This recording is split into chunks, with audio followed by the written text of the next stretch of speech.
Maranatha, Jésus vient bientôt. Maranatha, ce n'est pas une blague, c'est la vérité. Jésus vient bientôt. Ce n'est pas une utopie, c'est la vérité. Jésus vient bientôt. Ce n'est pas une imagination. Jésus vient bientôt.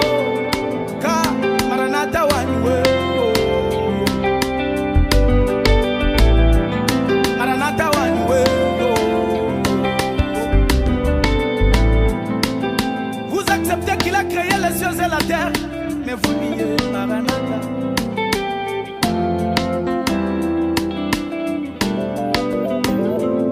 Vous acceptez qu'il a créé le visible et invisible, mais vous niez Maranatha.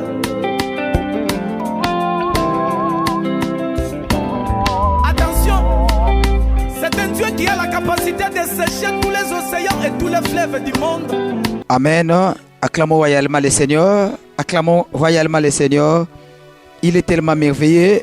Nous allons partager autour d'un thème intitulé les preuves, les signes de l'amour pour Dieu. Les preuves, les signes de l'amour pour Dieu. Ce qui prouve que nous aimons réellement le Seigneur. Les signes ou les preuves de l'amour pour Dieu. Je ne suis pas en train de parler, ou je ne serai pas en train de parler de l'amour de Dieu, mais de l'amour pour Dieu. Il y a l'amour de Dieu et l'amour pour Dieu.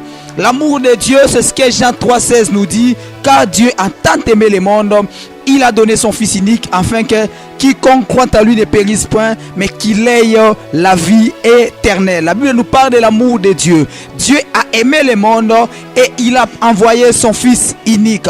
Il a donné son Fils unique comme sacrifice vivant pour qu'au travers de sa mort, nous ayons la vie éternelle. Le Fils de Dieu est venu sur la terre. Il a pris la forme humaine pour nous racheter. Il est venu payer le prix nécessaire pour qu'au travers duquel nous ayons la rédemption. Amen. Et nous ne parlerons pas de cet amour que nous connaissons.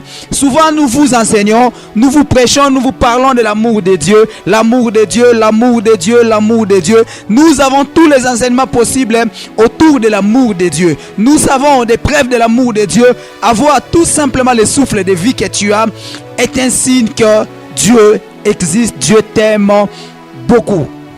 Nous avons les signes, nous avons les preuves tous les jours de l'amour de Dieu. Tu as failli connaître un accident. La semaine dernière, le Seigneur t'avait protégé. Ça, c'est un signe de son amour. Plusieurs sont décédés, plusieurs sont morts. Toi, tu n'es pas mort, tu es en vie. Ce sont des signes, ce sont des preuves, ce sont des choses qui témoignent la gratitude, l'amour, la fidélité, la bonté de Dieu envers ta vie. Amen. C'est ce qui prouve que Dieu t'aime. Mais il n'est pas question ici de l'amour de Dieu que nous maîtrisons, que nous entendons à longueur de journée. Il n'est pas question ici de ce que Dieu a fait. Il n'est pas question ici de comment Dieu nous aime, comment Dieu est venu vers nous, comment Dieu s'est sacrifié, comment Dieu a pris la forme humaine. Il ne s'agit pas ici de cet amour, mais plutôt de l'amour pour Dieu. L'amour de Dieu, c'est Dieu qui aime le monde, et l'amour pour Dieu, c'est le monde qui aime Dieu. Souvent, Dieu ne s'intéresse pas à son amour pour nous. Il sait l'amour de Dieu pour nous est garanti. Amen. Cet amour, il est immuable. Cet amour ne changera jamais de génération en génération. L'amour de Dieu pour nous restera intact. L'amour de Dieu pour nous restera infaillible. L'amour de Dieu pour nous restera, peu importe les vents, peu importe les circonstances, peu importe les problèmes, les difficultés, les situations qui peuvent que nous pouvons rencontrer, qui peuvent arriver tout au long de notre marche sur la terre. Donc aujourd'hui, nous parlons de l'amour pour Dieu. Ouvrons nos Bibles, prenons Genèse chapitre 22, prenons rapidement. Vous y êtes, Genèse chapitre 22, le verset 1er. Genèse chapitre 22, le verset 1er. Vous y êtes? Ok, lisons ensemble. Après ces choses, Dieu mit Abraham à l'épreuve et lui dit: Abraham. Et il répondit: mais voici. Dieu dit: prends ton fils, ton unique, celui que tu aimes. Prends ton fils, ton unique, celui que tu aimes. Prends ton fils, la Bible ne s'arrête pas là. Le Seigneur ajoute ton unique. Il ne s'arrête pas là, celui que tu aimes. Celui que tu aimes. Isaac, va-t'en au pays de Morija. Et là, offrez-les en holocauste sur l'une des montagnes que je te dirai. Abraham s'éleva, d'accord? Abraham s'éleva de bon matin. C'est là son âne est pris avec lui des serviteurs et son fils Isaac. Il fendit du bois pour l'holocauste et partit pour aller au lieu que Dieu lui avait dit. Le troisième jour, Abraham leva les yeux et vit les lieux de loin. Et Abraham dit à ses serviteurs, restez ici avec l'âne. Moi et le jeune homme, nous irons jusque là pour adorer et nous reviendrons auprès de vous. Abraham prit le bois pour l'holocauste, le chargea sur son fils et porta dans la main le feu, les couteaux et ils marchaient tous deux ensemble.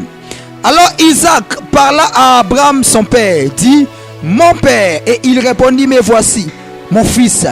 Isaac reprit, voici les feux et les bois, mais où est l'agneau pour l'holocauste?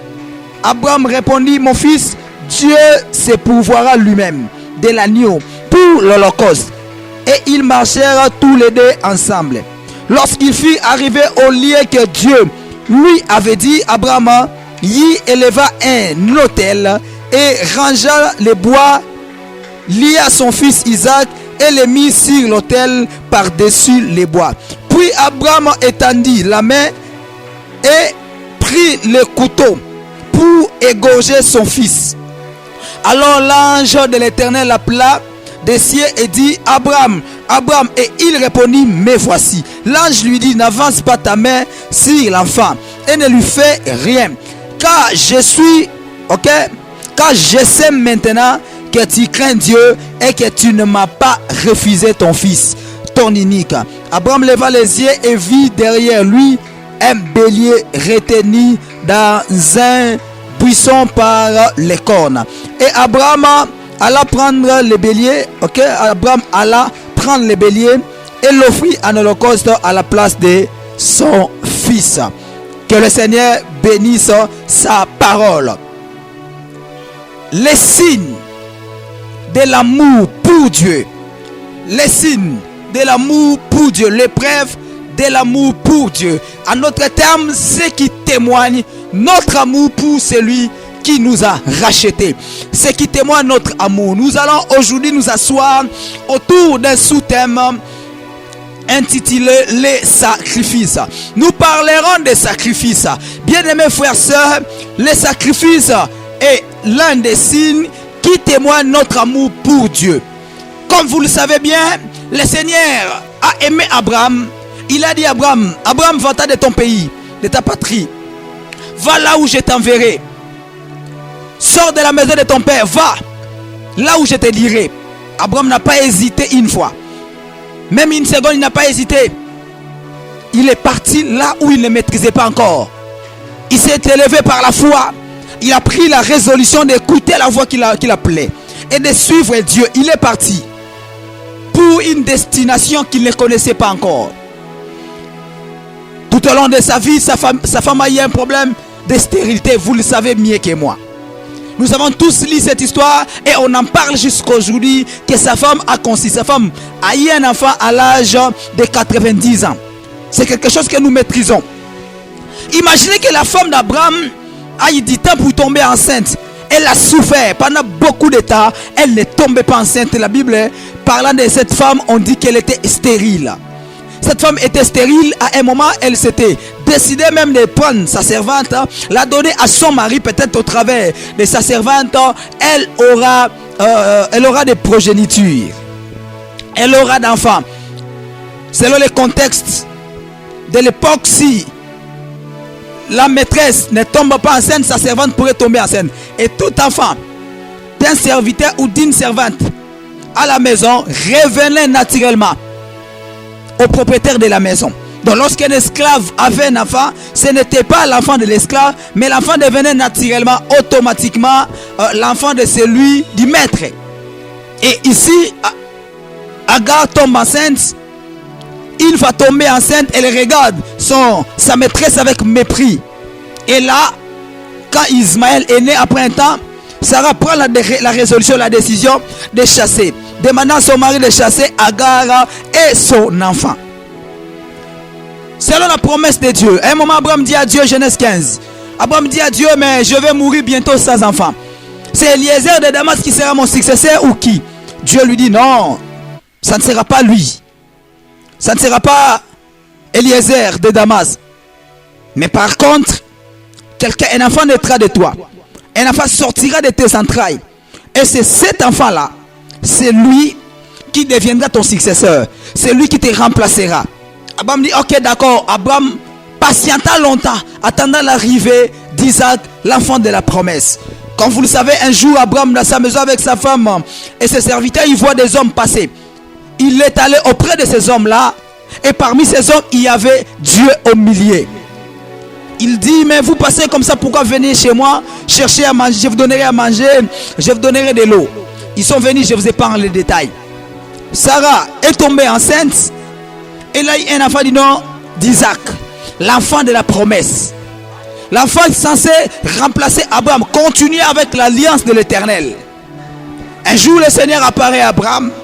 Le Seigneur dit à Abraham, le verset, Genèse 22, le verset 2, commençons par le verset 1er. Après ces choses, Dieu mit Abraham à l'épreuve. Elle lui dit, Abraham, et il répondit, mais voici, Dieu dit, prends ton fils, ton unique, celui que tu aimes, Isaac. Prends ton fils, ton unique, celui que tu aimes. Abraham n'avait qu'un seul fils, selon la promesse. Et cet enfant s'appelait Isaac. Et l'Éternel vient un jour tester. La Bible dit, le Seigneur a mis Abraham à l'épreuve. Abraham était confronté à une situation incroyable. Lui qui a eu l'enfant tardivement, et le Seigneur ne demande pas un autre enfant. Il ne demande pas Ismaël, le Seigneur demande Isaac. J'aimerais dire à quelqu'un, le jour où Dieu viendra te demander un enfant, il ne te demandera jamais Ismaël, mais il te demandera toujours Isaac. Mais comment Ismaël est venu avant Isaac? Ismaël est venu avant que Isaac existe. Ismaël, c'est aussi ton enfant. Tu aimes aussi Ismaël. En réalité, c'est lui le premier fils. Mais ce n'est pas lui que Dieu demandera. Dieu demandera toujours Isaac. Pourquoi? Parce que Isaac n'est pas tout simplement ton fils, mais Isaac est plus que ton fils, c'est-à-dire il est ton unique fils et c'est lui que tu aimes bien. Mais quand Dieu parlait de son unique fils, de l'autre côté il ne voyait pas Ismaël. Non, Dieu ne comptait pas Ismaël parce que Ismaël n'était pas le fils selon l'alliance de Dieu, selon la promesse de Dieu. Dieu n'avait pas un plan radié pour Isaac. Le successeur d'Abraham dit pour Ismaël, allais-je dire. Pour Ismaël, le successeur d'Abraham était Isaac. C'est avec Isaac que le Seigneur avait de grandes réalisations, de grands projets. Que le Seigneur comptait réaliser de grandes choses. Vous savez, souvent Dieu nous demande Isaac et nous lui donnons Ismaël. Dieu te demande Isaac, toi tu te dis non, Ismaël c'est aussi mon fils. Ismaël c'est d'ailleurs le premier fils. Moi je préfère, quand Dieu te demande, il ne te demande pas ce que toi tu peux lui donner, mais ce que lui veut. Et Dieu ne te demandera jamais Ismaël tant que Isaac est là. Dieu ne te demandera jamais Ismaël tant qu'il n'a rien à voir avec Ismaël. Dieu savait que comme Abraham attendait Isaac, une fois qu'Isaac est là, il peut facilement offrir Ismaël. Il peut facilement donner Ismaël. Dieu savait encore que le cœur d'Abraham n'était pas derrière Ismaël, mais plutôt Isaac. Dieu sait où se trouve ton cœur. Dieu ne te demandera pas en dehors de ton cœur. Il ne peut te demander que là où il y a ton cœur. Et qu'est-ce que la Bible dit? Là où se trouve le trésor d'un homme, là où sera aussi son cœur. Là où se trouve le trésor d'un homme, là où sera placé aussi son cœur. Et Dieu ne peut pas te demander seulement Ismaël. Il sait que ton cœur n'est pas là-bas. Ton cœur n'y est pas. Quand tu vois Isaac, quand on voit Isaac, on voit ton cœur. C'est ton enfant, ton fils de la vieillesse. Qu'est-ce que Dieu est en train de te demander? Que par ta propre pensée, tes propres pensées, ton intelligence, tu te dis, non, je préfère lui donner Ismaël. Non, arrête de dire, je préfère, donne-lui ce qu'il te demande. Donne à Dieu ce qu'il te demande. Et quand Dieu te demande Ismaël, Isaac, il sait pourquoi il te demande Isaac. Nous sommes en train de parler du sacrifice. Dieu ne te demandera pas n'importe quelle offrande, mais plutôt une offrande de sacrifice. J'aime Dieu. Vous savez, il est facile d'utiliser toutes les paroles possibles s'agissant de notre amour pour Dieu. Toutes les paroles possibles témoignent notre amour pour Dieu. Mais nous avons du mal à le palper. Nous avons du mal à le démontrer. Nous avons du mal à le vivre. Vivre. Il est temps de vivre l'amour pour Dieu et non tout simplement de le parler, le témoigner. Vivons cet amour pour Dieu. Lorsqu'on aime Dieu, on est prêt à faire n'importe quel sacrifice. Les sacrifices. C'est ça le sous-thème de ces messages. Aujourd'hui, nous parlons autour du sacrifice. Tu ne peux pas prétendre aimer Dieu et être incapable de faire des sacrifices pour lui. Vous savez tous ici que lorsque quelqu'un est tombé amoureux d'une femme, lorsqu'on tombe amoureux d'une femme, on est prêt à tout pour cette femme. Même si la femme habite Trois-Rivières. Amen. Hein? Même si la femme habite Trois-Rivières et que toi, tu habites Caravane. Tu feras l'effort tous les jours d'aller la rendre visite. On te dira, mais comment tu fais ça? Toi, tu habites Caravane. La femme habite Trois-Rivières. Comment tu te déplaces? Comment tu fais autant de sacrifices pour elle? Car on aime, on sacrifie. Dieu a fait un sacrifice. Il a sacrifié son fils unique. Son fils qu'il aimait beaucoup. Vous ne savez pas comment Dieu aimait Jésus. Mais parce qu'il fallait sauver le monde. Mais parce qu'il fallait racheter le monde. Mais parce qu'il fallait amener les hommes quelque part. Ramener les hommes dans sa présence. Dieu a dit, je dois faire quelque chose. Dieu a dit, non, il faut que je sacrifie. Il faut que je sacrifie mon fils unique. Mon fils unique. Mon fils unique. Il faut que je le sacrifie. Jusqu'où tu peux aller pour Dieu? Qu'est-ce que tu peux offrir à Dieu? Que peux-tu faire comme sacrifice? Dans le but de prouver à Dieu que tu l'aimes. Tes paroles ne suffisent pas. À un moment, Dieu a besoin des actes. Ah oui, qu'est-ce que nous disons? L'amour n'existe pas. Il n'y a que des preuves d'amour. L'amour n'existe pas. Il n'y a que les preuves d'amour. C'est ce que nous disons communément. L'amour n'existe pas. Il n'y a que des preuves d'amour. Aimes-tu Dieu réellement? Tu l'aimes? Aimes-tu Dieu plus que ton Père? Ça fait mal. Aujourd'hui, nous avons des chrétiens qui aimeraient une vie chrétienne sans sacrifice. Vous voulez une vie chrétienne sans sacrifice? Vous ne voulez pas offrir quelque chose pour Dieu? Non, pasteur, moi je n'ai pas d'argent. Dieu avait demandé une offrande, moi je n'en ai pas. Mais ton propre corps pour être une offrande pour Dieu. D'ailleurs, c'est la toute et la meilleure offrande que Dieu puisse demander à un homme. C'est son propre corps. Son propre corps. Offre ton corps en sacrifice. Comme une offrande vivante pour Dieu. Offre ton corps en sacrifice.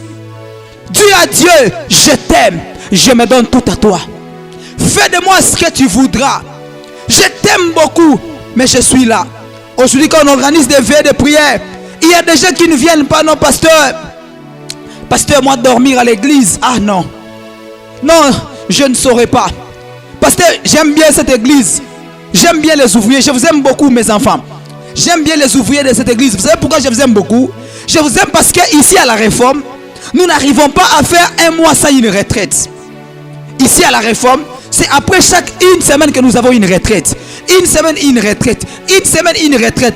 Je vous aime beaucoup. Pourquoi? Parce que vous répondez massivement à chaque fois qu'il y a un programme de retraite. Vous êtes prêts à tout. Au mois d'avril, nous faisons 30 jours de retraite. Tous les mois d'avril. Nous les passons ici à l'église, vous savez. Tous les ouvriers de l'église passent le mois d'avril ici.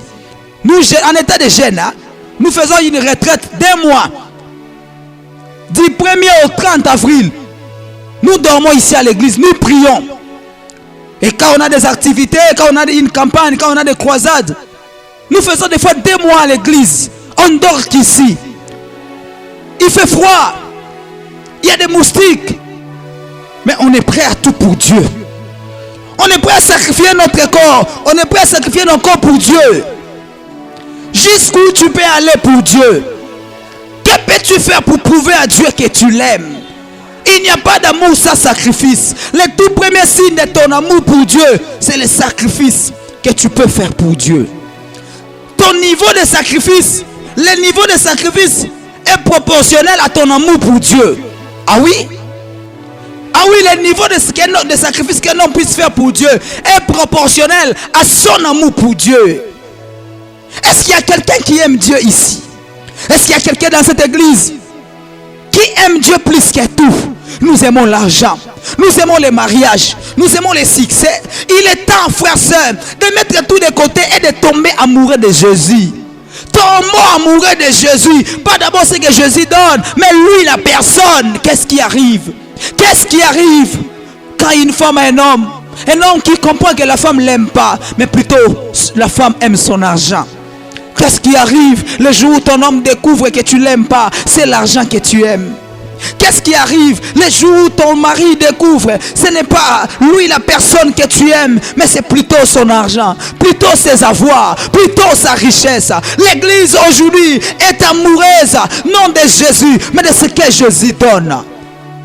Les églises sont remplies de pleurnichards. Les églises sont remplies de gens qui viennent demandant tous les jours la bénédiction, demandant tous les jours les succès, la gloire, l'élévation. Pasteur, j'ai déjà 35 ans. Jusqu'à présent, je ne me marie pas. Pasteur, j'ai déjà tel âge. Mais comment mon mariage n'arrive pas? Comment je n'ai toujours pas de parcelles? Comment je n'ai toujours pas de maison? Il est temps de tomber amoureux de Jésus. Tombe amoureux de Jésus. Il est temps d'aimer Jésus plus que tout. Il est temps d'aimer Jésus plus que la gloire. Il est temps d'aimer Jésus plus que l'élévation. Frères, sœurs, aimons Jésus plus que tout. Aimons Jésus. Aimons Jésus. Soyons prêts à tout pour Jésus. Soyons prêts à sacrifier tout pour Jésus. Soyons prêts à faire n'importe quel sacrifice pour Jésus. Est-ce qu'il y a quelqu'un qui aime Jésus de tout son cœur? Est-ce qu'il y a quelqu'un qui aime Jésus? L'amour pour Dieu. Aimons Dieu. Dieu nous aime. Il a envoyé son Fils unique. C'était sa part du contrat. Tout ce que nous avons à faire, c'est d'aimer Dieu. Non pas aimer ce qu'il donne. Non pas aimer ce qu'il peut faire. Non pas aimer ce qu'il possède. En d'autres termes, je serai toujours enfant de Dieu. Même si on me disait que Dieu n'a rien. Je serai toujours enfant de Dieu. Même si Satan arrivait à tout avoir. Ah oui? Je ne suis pas Dieu parce qu'il est le créateur. Je ne suis pas Dieu parce que c'est lui qui possède tout. Même si c'est le diable qui possédait tout, je serai toujours enfant de Dieu. Je ne suis pas chrétien parce que il y a des avantages du genre élévation, du genre succès. L'argent que nous avons aujourd'hui restera. Personne parmi nous ici enseignés mourra avec son argent. Achète tout ce que tu peux acheter, mon frère, ma soeur, ton argent restera. S'il faut mourir maintenant, tu ne partiras pas avec ton argent. L'argent restera. Vous savez Mobutu, vous connaissez Mobutu. Mobutu a tout laissé, il est parti. Jusqu'à aujourd'hui, le corps de Mobutu n'est pas revenu. Vous le savez au Congo. Mobutu est décédé où? Au Maroc. Jusqu'à aujourd'hui, son corps. Jusqu'à aujourd'hui, il est dans sa tombe là-bas. Oui, nous croyons que quelqu'un meurt, son esprit part. C'est le corps qui reste. Le roi d'Isaïe n'est pas décédé ici. Le roi d'Isaïe est décédé en dehors de son terroir. Ça fait mal. C'est lui qui se prenait, qui se voyait pour Dieu. C'est lui qui se prenait pour Dieu. C'est lui pour qui tout le monde chantait. Les mamans chantaient. Les hommes chantaient. Même les ministres chantaient à son honneur. Où est-il parti? Où est-il aujourd'hui? Mobutu est parti. Il est parti. Mon frère, tu partiras. Peu importe ce que tu peux amasser sur la terre, peu importe ce que tu peux avoir sur la terre, ton argent te trahira un jour. Ton argent te trahira. On va t'enterrer dans un endroit de 2 mètres. Je ne sais pas, 2 mètres sur 3 ou 1,50 m sur 3, je ne sais pas, quelque chose comme ça. Toi qui avais tout, toi qui avais des villas, on t'enterrera dans un lieu appelé cimetière. On t'enterrera dans une parcelle, on t'isole. Même les amis qui t'aimaient, ta femme qui t'aimait, qui te disait je t'aime, ta femme ces jours-là t'oubliera. Si quelqu'un se levait et qui disait à ta femme non, comme tu l'aimais, on vous enterre deux, elle dira non, je veux rester. Comment tu veux rester? L'homme que tu aimais pas. Tu vois partir l'homme que tu aimais de tout ton cœur. Comment elle peut faire semblant de pleurer? Ah, mon mari, le premier jour. Mon mari, le deuxième. Le jour de l'enterrement, elle pleure. La même nuit, elle voit son mari. Elle se réveille au nom de Jésus. Au nom de Jésus. Comment peux-tu chasser l'homme que tu désirais, l'homme que tu aimais ardemment?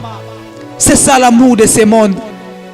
L'amour de ce monde, c'est un amour où on t'aime quand tu as l'argent. On t'aime parce que tu as tous ces gens qui viennent te rendre visite là à la maison. Tous ces gens qui viennent là te voir, qui te disent, nous t'aimons beaucoup. Tu es notre chef. Chef, nous te soutenons. C'est parce que tu as l'argent. Oh, vous ne le savez pas? Mais c'est ça le monde. Quand tu as l'argent, tout le monde t'aime. Quand tu as l'argent, il y a des faux amis. Il est difficile de savoir les vrais amis tant que tu as l'argent. C'est dans la souffrance qu'on reconnaît les meilleurs amis. Tant que tu es gouverneur, tout le monde dira, oh, c'est notre collègue. C'est mon collègue de l'école. On avait étudié avec lui. Tout le temps, les gens viennent te rendre visite. Ton téléphone ne peut pas passer 10 minutes sans sonner. Il y aura des appels sur appels, des messages sur messages. Perds seulement les postes. Cesse d'être gouverneur. Cesse d'être ministre.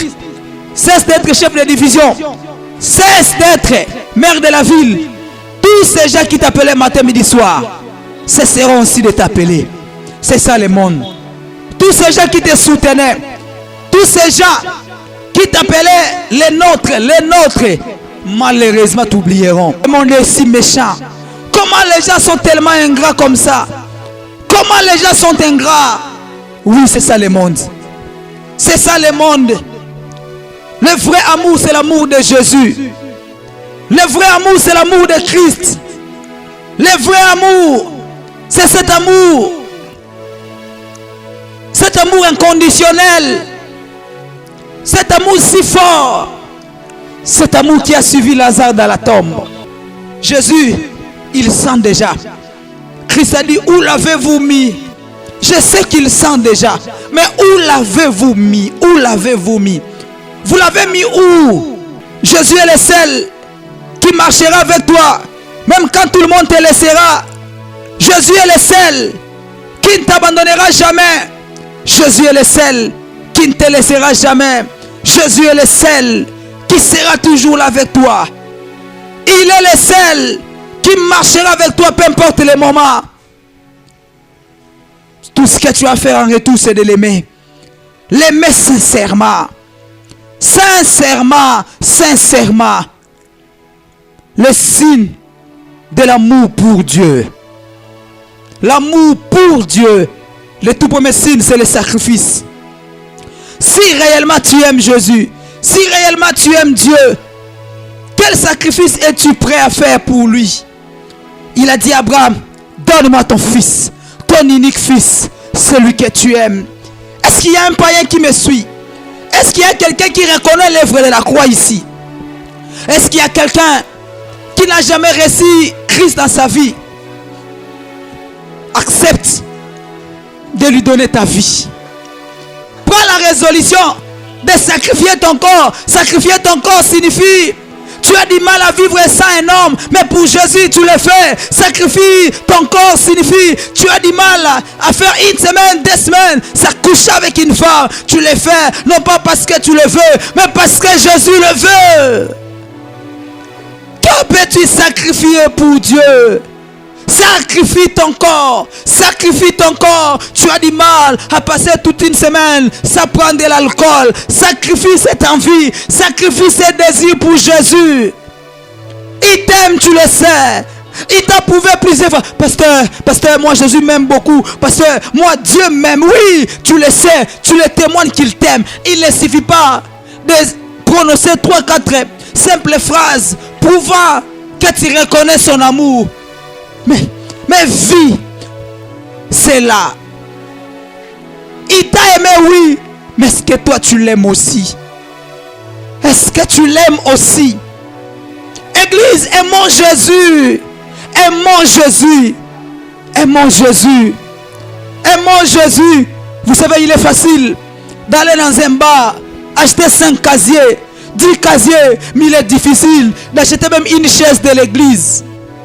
Quand on te paye, qu'est-ce que tu fais pour Dieu? Quand tu gagnes ton salaire, même payer la dîme est un problème. Payer la dîme est un problème.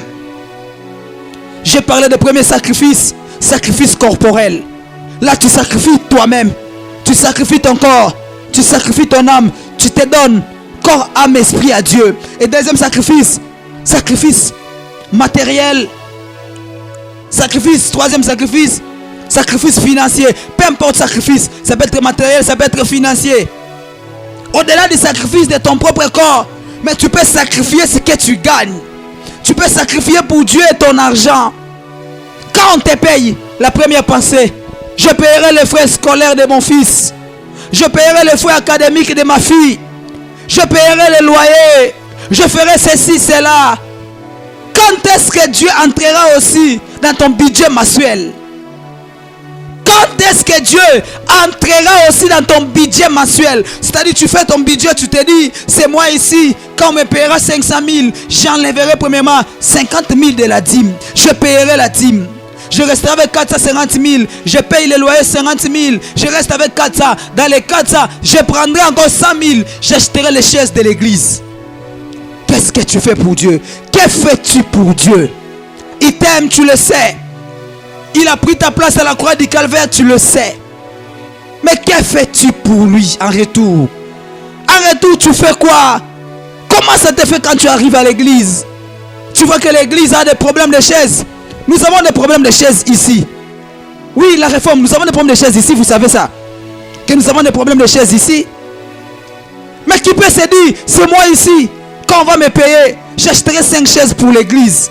J'achèterai 10 chaises pour l'église. Il y a même des gens qui nous suivent à la radio, qui sont bénis par notre ministère. Ils nous suivent à la radio, ils nous suivent à la télévision. Ils sont bénis par ce que nous faisons. Mais qui peut dire, ah, Pasteur David, quand tu prêches, ça nous touche. Moi, je vais acheter 5 chaises pour l'église. Moi, je vais acheter 10 chaises pour l'église.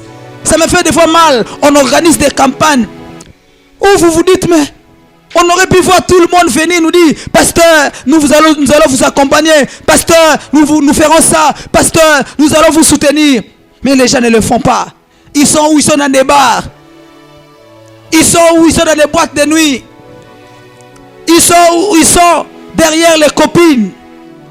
Tout ce que tu fais pour tes copines, frère, c'est comme de l'eau que tu jettes. C'est l'argent que tu jettes dans la poubelle. Mais ce que tu fais pour Dieu, il te le récompensera. Il te le rendra tôt ou tard. Dieu est fidèle. Il est fidèle. Dieu est fidèle. Il est fidèle. Il est fidèle. Tout ce que tu fais pour Dieu, frère, soeur, il ne l'oubliera jamais. Tu as tellement fait du bien aux gens. Tu as aidé les gens. Tu as fait du bien aux gens. Tu as soutenu les gens. Mais ce sont des personnes qui t'ont oublié. Ils t'ont oublié.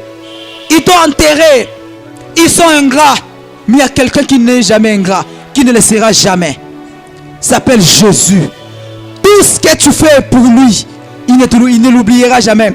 J'aimerais, après cette prédication, que quelqu'un me dise, papa, ce message m'a touché.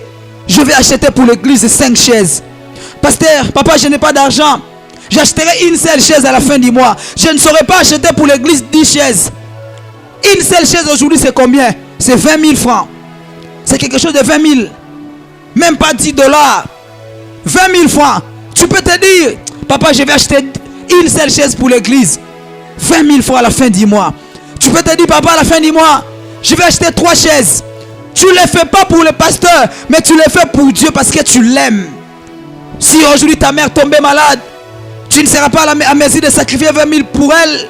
Si ton papa tombait malade, frère ou frère, que tu seras prêt à faire n'importe quel sacrifice pour qu'on l'amène à l'hôpital. Mais Dieu ne te demande pas trop. Quand Dieu te demande, c'est là où tu as des arguments. Non, pasteur, je dois payer le loyer. Pasteur, j'ai tel problème à la maison. Pasteur, mon fils est malade. Pasteur, ma fille est malade. Pasteur, j'ai des choses à régler. Nous n'aimons pas Dieu.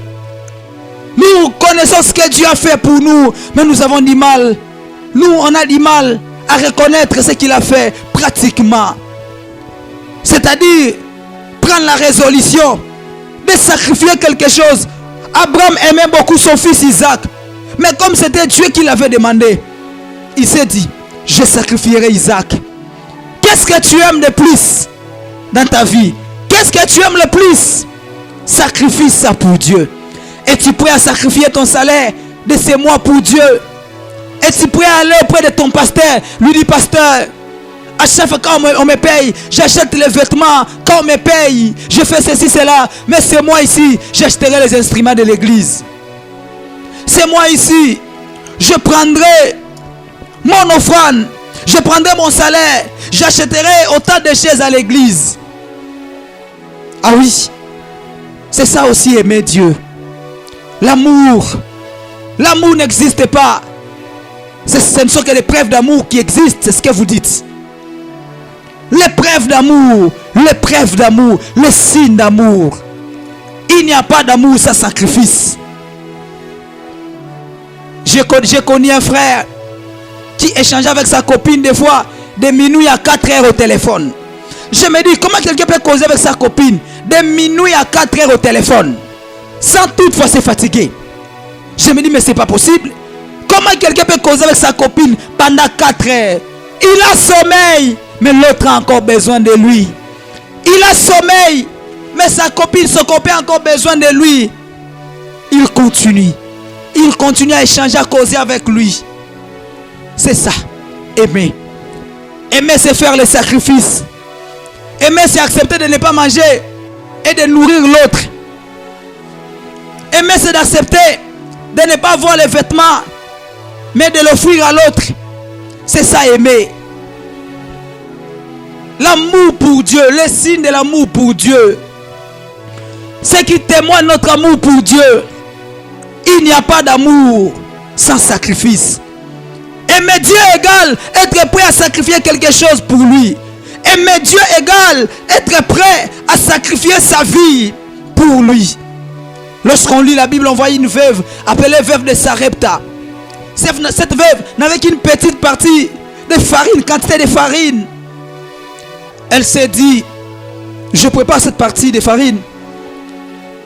On mangera moi et mon fils. Après on meurt. On mange, on meurt. On n'a que ça. Et là, l'homme de Dieu apparaît. Et lui dit, va, fais pour moi le gâteau, viens avec. Et lui, n'es-tu pas méchant? Comment cette veuve n'a que cette petite quantité de la farine? C'est ça le signe de l'amour pour Dieu. Tu n'as que ça. Mais quand tu entends la parole de Dieu, tu te dis, je ne peux pas résister. Je dois acheter une chaise pour l'église.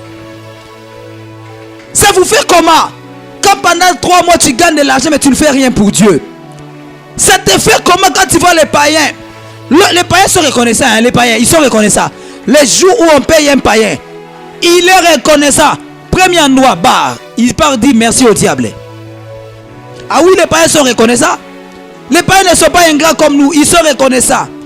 Lorsqu'un païen est payé, il va d'abord remercier son maître. Où? Dans un bar, dans une boîte de nuit, dans une auberge, avec son salaire. Il se dirige d'abord dans une auberge. Là, il dit, merci beaucoup mon maître. Il sort avec 2-3 filles. Il se dirige vers un bar pour aller dire merci à son maître. Là, il dit, maître, merci, je vais prendre 2 casiers. Maître, merci, je prendrai 4 casiers. Maître, merci, je prendrai 5 casiers. Pourquoi? Parce que c'est l'unique manière de dire merci à son maître. Mais ce n'est pas le cas avec nous. Nous, on vient à l'église. Vous venez ici. Vous priez, vous jeûnez, vous cherchez Dieu. Vous venez ici, vous implorez la grâce, la miséricorde de Dieu. Mais lorsque Dieu vous ouvre des portes, lorsque Dieu vous bénit, vous l'ignorez. Je ne suis pas en train de parler ici d'aider l'individu qu'on appelle pasteur. C'est ça des fois. Quand vous donnez au pasteur, vous voyez le pasteur à la place de voir Dieu. À chaque fois que tu feras du bien à un pasteur, ne vois pas ce pasteur, vois Dieu. Tu ne le fais pas à un homme, tu le fais à Dieu. Et ce n'est pas le pasteur qui te bénira, c'est Dieu qui te bénira. C'est Dieu qui te récompensera. C'est Dieu qui te le rendra. Bien-aimés frères et sœurs, bien-aimés frères et sœurs, bien-aimés frères et sœurs, aimer Dieu signifie faire des sacrifices pour lui. Aimer Dieu signifie sacrifier son argent pour lui. Aimer Dieu signifie sacrifier sa vie. Car il est écrit, celui qui voudra sauver sa vie la perdra. Mais celui qui la perdra à cause de moi la retrouvera. La retrouvera. Celui qui voudra sauver sa vie la perdra. Mais celui qui la perdra à cause de moi la retrouvera. La retrouvera. La retrouvera. Accepte de perdre ta vie pour Jésus. Tu as risqué ta vie plusieurs fois pour ton travail. Tu as risqué ta vie plusieurs fois pour ton mari, pour ta femme, pour tes enfants. Risquez ta vie pour Dieu. Essaye cette fois de risquer ta vie pour Jésus. Essaye cette fois de risquer ta vie pour celui qui a pris ta place à la croix du Calvaire. Le signe de l'amour pour Dieu. Nous avons parlé aujourd'hui des sacrifices. Le tout premier signe qui témoigne notre amour pour Dieu, c'est le sacrifice. Le niveau de sacrifice qu'on peut faire pour Dieu est proportionnel au niveau de notre amour qu'on a pour Dieu, de l'amour qu'on a pour Dieu, de notre amour pour Dieu, de notre amour pour l'œuvre de la croix. Que le Seigneur nous bénisse. Incline ta tête là où tu es. Commence à dire au Seigneur, Seigneur, merci pour ta parole. Commence à rendre grâce à Dieu. Dis Seigneur, merci pour cette parole. Que cette parole transforme ma vie. Dis Seigneur, merci, donne-moi, apprends-moi à t'aimer. Et j'aimerais que quelqu'un dise à Dieu, apprends-moi à t'aimer. Seigneur, apprends-moi à t'aimer. De moi-même, je me dis que je t'aime. Mais j'ai écouté la prédication. J'ai compris que je ne t'aimais pas. J'ai compris que je ne t'avais jamais aimé. Apprends-moi à t'aimer. Apprends-moi à t'aimer. Prions au nom de Jésus-Christ.